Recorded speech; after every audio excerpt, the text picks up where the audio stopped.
C'est l'association Juristes Engagés pour tous, connue sous le nom de Juristes Chrétiens pour tous. Aujourd'hui, je vous parlerai du cas suivant. Lorsque le père n'est plus là, comment sera partagé son argent qu'il a sur son compte bancaire?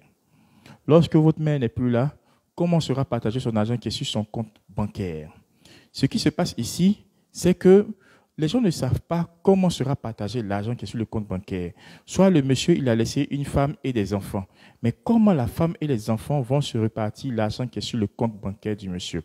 On va analyser plusieurs cas. D'abord, le thème, c'est le suivant. Votre père n'est plus là. Comment sera partagé l'argent qui est sur son compte bancaire? On va comprendre les trois cas. Le premier cas, c'est lorsque le monsieur est marié et a des enfants. Le deuxième cas, lorsque le monsieur n'est pas marié mais a des enfants. Et le troisième cas, lorsque le monsieur n'a pas d'enfant. Comment la loi partage son argent qu'il y a sur son compte bancaire? Comme je vous ai expliqué l'autre fois, avant de partager son compte, avant de partager l'argent qu'il y a sur le compte bancaire, la loi nous dit qu'il doit faire d'abord ce qu'on appelle l'acte d'hérédité et le certificat de non-appel. Maintenant, quand vous avez l'acte d'hérédité et le certificat de non-appel, vous pouvez saisir un notaire. Un notaire qui va se charger maintenant de débloquer les comptes bancaires. Lorsque la somme est inférieure à 1 million, on vous permet de débloquer le compte bancaire, pas de souci, sans prendre notaire. Mais lorsque c'est supérieur à 1 million, là, on oblige de prendre un notaire. On vous oblige de prendre un notaire. Donc, on suppose que vous avez fait l'acte d'hérédité et le certificat d'un appel et vous saisissez maintenant le notaire pour aller faire de débloquer les comptes bancaires de votre défunt père. Comment on va se répartir l'argent? D'abord, le premier cas, lorsqu'il est marié et a des enfants.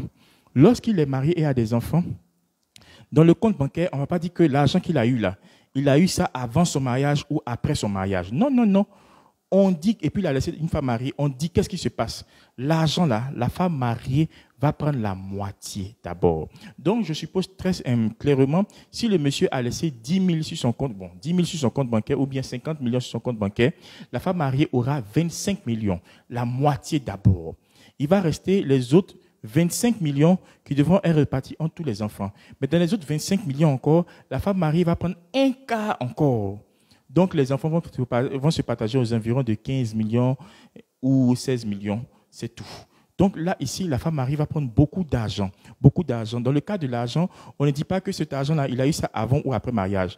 Lorsque c'est dans le compte bancaire, directement, la femme mariée, s'ils sont mariés, comme s'ils sont mariés légalement, la femme mariée va prendre la moitié de l'argent. Si c'est 50 millions, elle prendra 25 millions. Et les autres 25 millions encore qui restent, qui seront répartis entre tous les enfants, elle prendra encore le quart. Ce qui fait que les enfants vont se partager environ 15 millions. C'est tout. Et la femme mariée aura la plus grosse part. Dans le deuxième cas maintenant, lorsqu'il n'est pas marié et a des enfants.